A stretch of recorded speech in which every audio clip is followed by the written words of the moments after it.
오늘부터 이제 말라기를 얼마 동안 또 공부를 하게 되겠습니다. 이 말라기는 구약의 마지막 책입니다.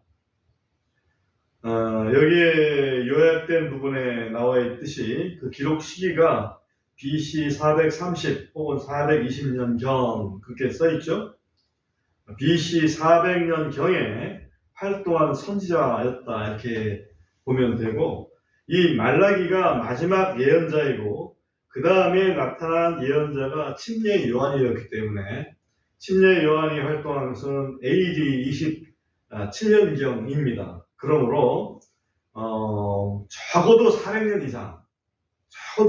이상은 한마디로 예언자가 없었다. 이스라엘 땅에 하나님께서 예언자를 보내지 아니하셨다. 하나님께서 침묵하셨다. 그죠? 그런 침묵의 시간을 원래 예언을 하셨죠. 언젠가 하셨습니까? 어떤 예언자를 통해서? 아모스 예언자를 통해서. 말씀의 기간, 그죠? 말씀의 기간이 있으리라. 그 예언에 따라서 사실은 이스라엘 백성들이 회개했어야 되는데 이스라엘 백성들이 회개하지 않고 계속적으로 죄악에 거하는 그런 잘못을 저질렀습니다. 결국은 하나님께서 침묵하시게 되겠죠. 그 침묵하시게 되는 동안 그때 참 어찌 보면 이스라엘 민족은 역사상 굉장히 치욕적인 그런 사건을 경험하게 됩니다. 물론 바벨론에 의해서 예루살렘 성전이 파괴됐을 때도 치욕적인 그런 일이었죠. 그 다음에 그 이후 예수님이 오시고 난 다음에 AD 70년 예루살렘 성전이 다시 파괴되고 그리고 이스라엘 민족은 1900년 동안 또 이제 유랑생활을 하지 않습니까? 그때도 굉장히 치욕적인 기간이었습니다.만은 이때는 어떤 일이 치욕적인 일이었었는지 제가 먼저 잠시 좀 이 말라기에 이은 그런 침묵의 기간 동안에 대해서 조금만 설명을 좀 드리고 싶습니다. 그때가 여러분 아시겠지만은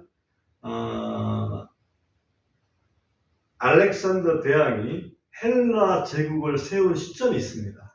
알렉산더 대왕이 헬라 제국을 세운 시점이 BC 336년쯤 됩니다.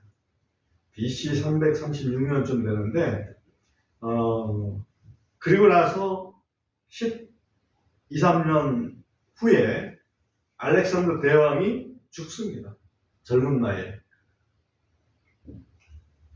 그 알렉산더 대왕이 갑자기 죽으니까 그 대왕의 후임으로 아주 갓난 어린 아이가 있었는데 그 어린 아이를 왕으로 세울 수는 없잖아요.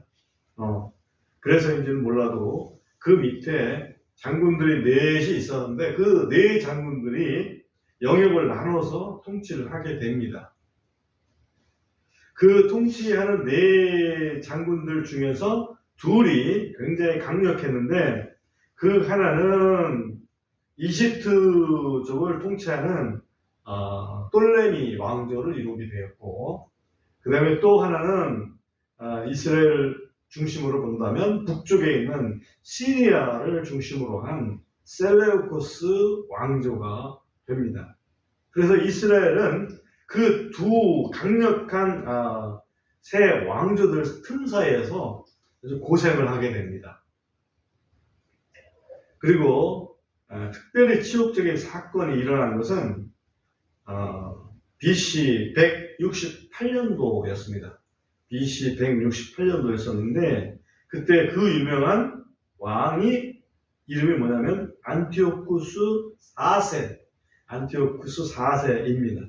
이 사람은 셀레우쿠스 제8대 왕이었는데 이 안티오쿠스 4세는 특별히 이집트 쪽에 있는 똘레미 왕조를 좀 이렇게 무력화시키고 그것을 자기의 어떤 그 통치의 관할로 다 만들고 싶었던 것 같습니다.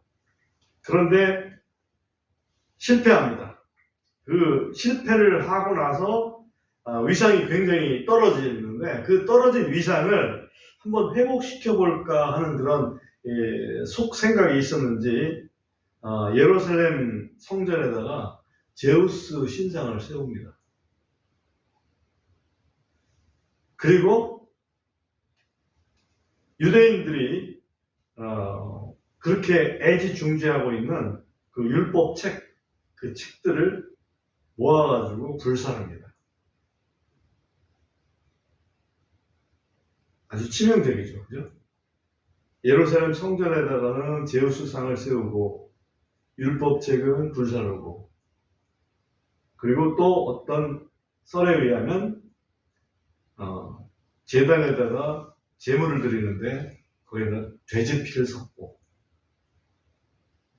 하나님께서 굉장히 율법적으로 더럽다고 여기는 게 돼지 아닙니까? 그죠?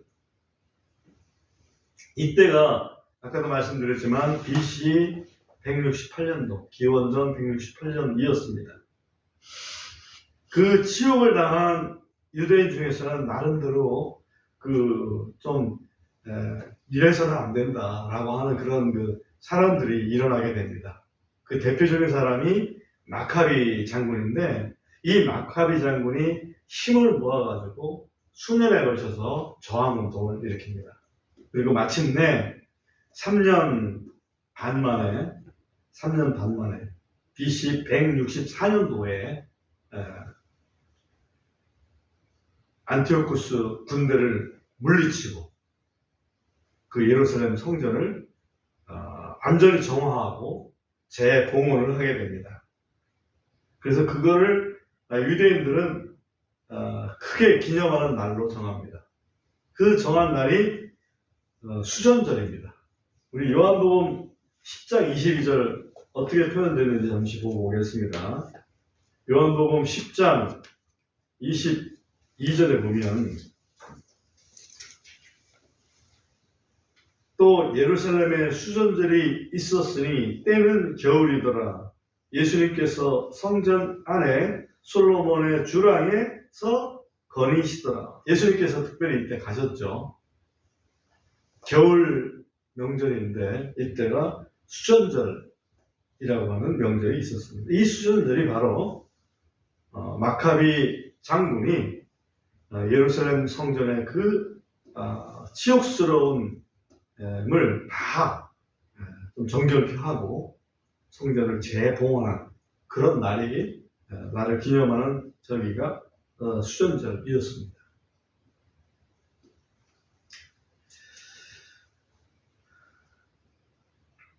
그 치욕스러움이 어떻게 해서 이루어졌을까 하는 게 오늘 말라기의 어떤 그 해석을 하는 데 있어서 이해를 하는 데 있어서 좀 도움이 될 거다 이렇게 봅니다. 말라기서를 다시 한번 본문으로 좀 돌아오겠습니다.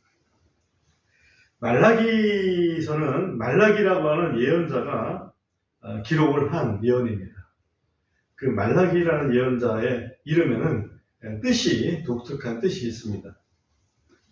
말라크 그러면 천사라는 뜻입니다. 말라크 천사. 기 그러면 말라크에다가 아이자를 붙이죠. 이를 그 이를 붙이게 되면 히브리어적으로는 항상 소유격이 됩니다. 나의 그런 뜻입니다. 그래서 말라기 그러면 나의 천사 이런 뜻입니다.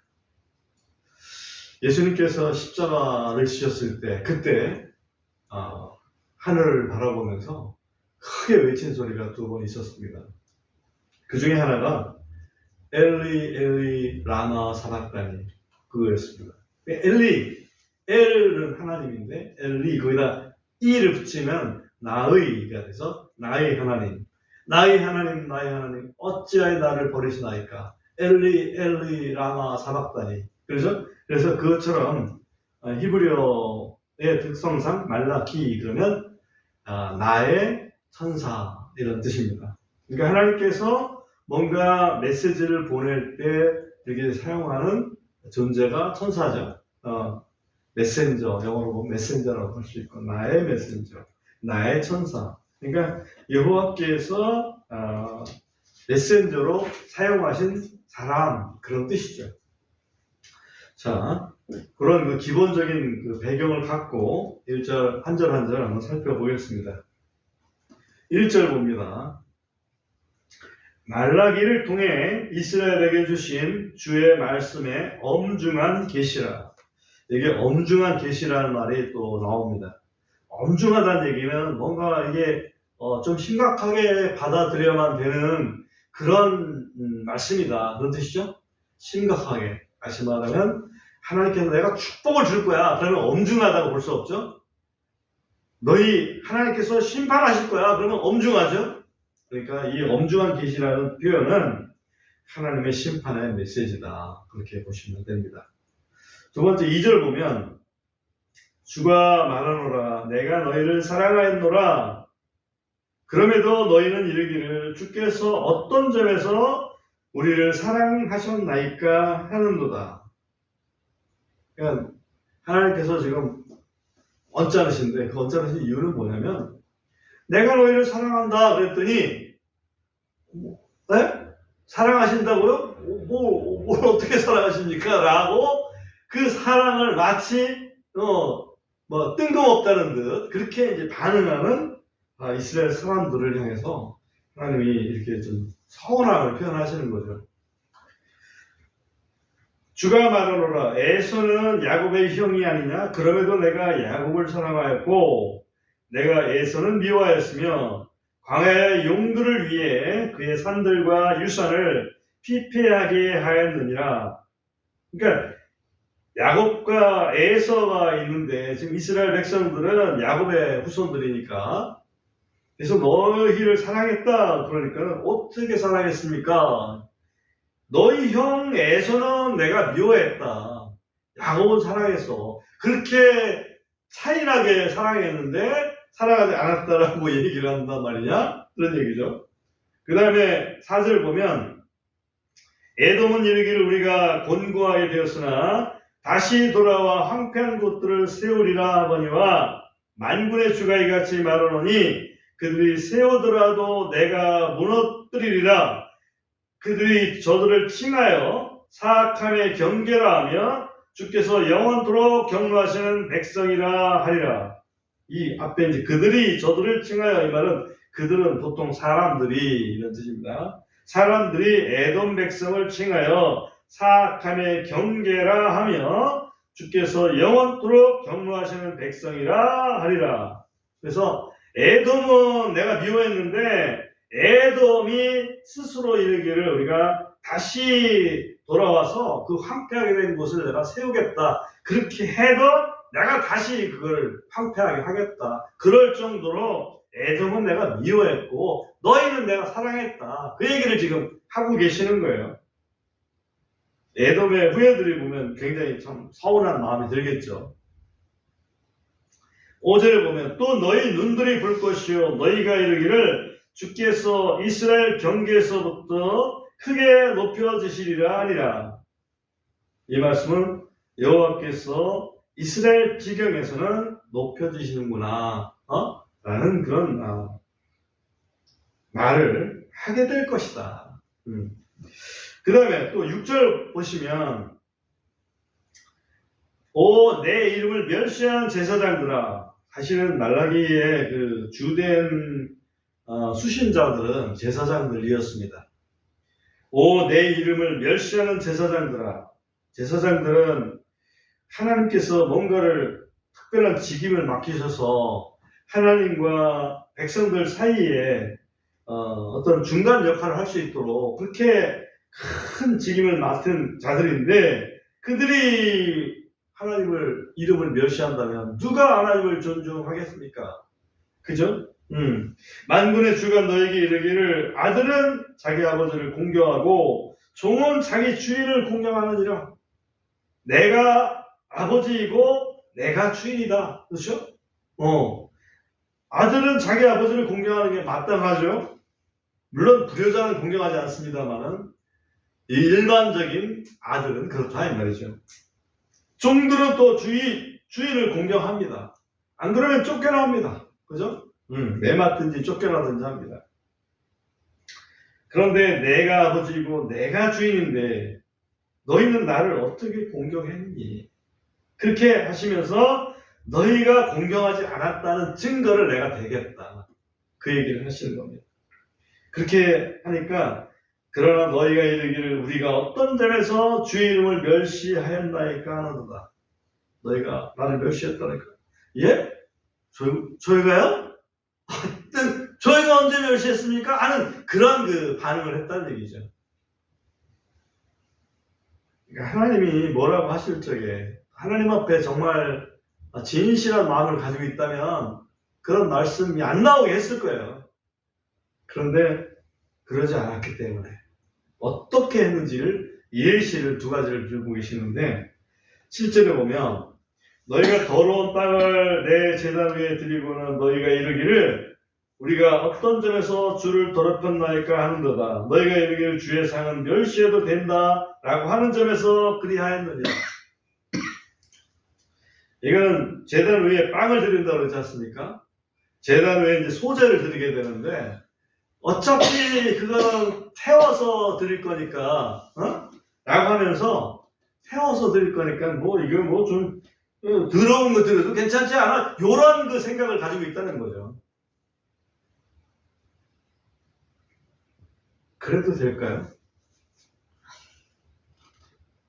그 떡이 무엇을 상징하는지 알고나 드리는 걸까요? 8절에 보면 두 번째로 만군의 주가 말하노라. 너희가 눈먼 것을 희생물로 드린다면 그것이 악한 것이 아니냐. 너희가 다리 절고 병든 것을 드린다면 그것이 악한 것이 아니냐. 이제 그것을 네 다스리는 자에게 바쳐보라. 그가 너를 기뻐하겠느냐. 또는 네 사람됨을 받아주겠느냐. 만군의 주가 말하노라. 이제 원하노니 우리에게 은혜를 베푸소서 하고 하나님께 간구해보라. 이것이 너희 방식으로 지금까지 있어 왔으니 그분께서 너희 사람됨을 중시하겠느냐. 제물을 드리는데 어차피 제물 태워서 드리는 거니까 다리 하나 없어도 뭐 아니면 다리 부러진 놈 드려도 괜찮지 않을까. 병든 놈 드려도 차라리 병든 놈 드리고 멀쩡한 우리가 먹어 치우는 게 낫지 않을까. 눈 다친 놈 말이죠. 그런 거 드리고 멀쩡한 놈은 안 드리고. 10절 만군의 주가 말하노라. 너희 중에서 과연 아무것도 받지 아니하고 문들을 닫을 자가 누구냐. 한마디로 성전 문을 닫았으면 좋겠다는 말씀이죠. 너희가 아무것도 받지 아니하면 내 제단에 불을 피우지도 아니하는도다. 내가 너희를 기뻐하지 아니하며 너희 손에 있는 헌물도 받지 아니하리라.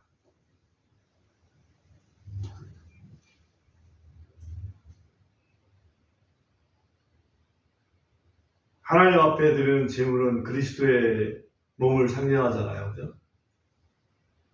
죄 없는, 아무 죄 없는, 아주 정결한, 그래서 우리의 인류의 모든 죄를 담당할 수 있는 그러한 제물을 상징하잖아요. 그죠? 그런데 그 제물이 아주 눈멀고 다리 다치고 또 뭡니까? 병들었고 그런 거라면 어디에서 정말 의롭고 정결한 그 주님을 상징한다고 할 수가 있겠습니까? 그 하나님의 뜻이 뭔지도 알지도 못하고, 그죠? 경배 드린다는 게 뭔지도 알지 못하고, 그리고서는 우리가 드렸는데요? 그 얘기는 오늘날도 마찬가지입니다. 예배 드렸습니다. 형식적으로. 속에는 안 드렸습니다. 그럼 하나님이 그 받으시겠습니까? 그 예배를? 기뻐하시겠습니까? 그래서 내가 너희를 기뻐하지 아니하면 너희 손에 있는 헌물도 받지 아니하리라. 너희들의 바치는 건 내가 받고 싶지 않다. 안 받겠다. 이제 그런 얘기죠. 11절 만군의 주가 말하노라. 이는 해 뜨는 곳에서부터 해 지는 곳까지 내 이름이 이방인들 중에서 크게 되고 각처에서 내 이름을 위하여 향을 드리고 정결한 헌물을 드릴 것이기 때문이라. 이는 내 이름이 이교도들 가운데서 크게 될 것이기 때문이라. 이게 무슨 뜻일까요? 엄청나죠? 유대인들에게 맡겨놨더니 유대인들은 여호와의 이름을 멸시하게 바빴습니다. 니들 거 안 받겠다. 왜? 이방인들이 내 이름을 영원하게 할 거거든. 그게 무슨 뜻일까? 이 이방인들은 혈통적 이스라엘이 아니고 이제는 그리스도 안에서 새롭게 태어난 영적 이스라엘을 가리킵니다. 그죠? 다시 말하면 교회를 얘기하는 거죠. 그리스도의 교회가 하나님 앞에 진정으로 예배를 드리는 그 예배를 내가 받겠다. 예수님께서 사마리아 여인과 대담할 때 사마리아 여인이 묻지 않습니까? 우리는 이 산에서, 그 산은 그리심산을 얘기하는데, 이 그리심산에서 예배하는 게 맞다고 그러는데 당신네들은 예루살렘에서 예배해야 된다고 그럽니다. 어떤 게 맞습니까? 이 산에서도 말고 저 산에서도 말고, 그죠? 하나님은 영이시니 하나님 앞에 예배하는 자는 영과 진리로, 영적으로, 진실한 마음으로, 그죠? 그렇게 예배를 드려야 된다. 그렇게 예배하는 자들을 하나님이 찾고 계신다 라고 이렇게 말씀해 주셨습니다. 그렇습니다. 우리 말라기서 1장 11절에서 이미 하나님께서 그렇게 말씀하고 계시죠. 내 이름이 이방인들 중에서 크게 되고 각처에서 내 이름을 위하여 향을 드리고 정결한 헌물을 드릴 것이다. 내 이름이 이교도들 가운데서 크게 될 것이다 라고 말씀하십니다. 12절에 보면 그러나 너희가 이르기를 주의 상은 더럽혀졌고 그 상의 열매 곧 그분의 음식은 멸시해도 된다 하므로 너희가 내 이름을 더럽혔느니라. 다시 한번 강조를 하십니다. 13절 만군의 주가 말하노라 너희가 또한 이르기를 보라 그것이 얼마나 피곤한 일인가 하고 너희가 그 일에 코웃음 쳤도다. 그러니까 제사장들이 매일 드리는 예배를 아주 피곤하게 생각합니다. 하하 이거 피곤하구만 이거. 한마디로 그런 얘기죠. 뭐 이렇게 그냥 시마다 때마다 이렇게 드려야 돼. 법이니까 내가 드리긴 드리는데 이렇게 하는 그 예배를 하나님 받으시겠냐고. 그 예배가 아니면 사실은 제사장들은 쓸모도 없는 사람들이거든요. 자기들이 뭘 위해서 지금 존재하고 있는지를 모르는 거예요.